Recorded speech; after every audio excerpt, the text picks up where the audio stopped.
ప్రపంచవ్యాప్తంగా అయోధ్య రామ్ మందిర్ 22వ తేదీన ప్రారంభం ఉన్నప్పటికీ, అంతా ప్రచారం జరుగుతున్నప్పటికి కూడా వివిధ రకాలు కూడా మొక్కులు చెల్లించుకుంటున్నారు.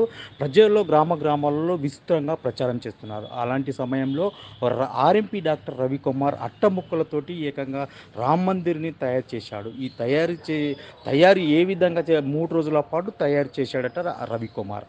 ఆర్ఎంపీ డాక్టర్‌గా రవికుమార్ విధులు నిర్వహిస్తున్నాడు. ఈ నేపథ్యంలో తను ఓ పేపర్‌లో చూసి ఈ రామ్ మందిర్ విధానాన్ని నేనెందుకు చేయకూడదనే తపనతోటి తను 3 రోజుల పాటు కష్టపడి ఈ రామ్ మందిర్ నిర్మాణాన్ని చేపట్టడం జరిగింది. నమస్తే, నా పేరు డాక్టర్ రవి వెల్మాకనే, కౌడిపల్లి మండల్, మెదక్ డిస్టిక్.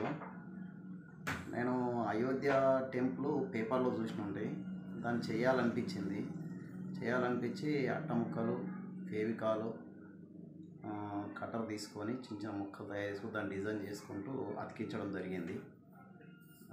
జై శ్రీరామ్.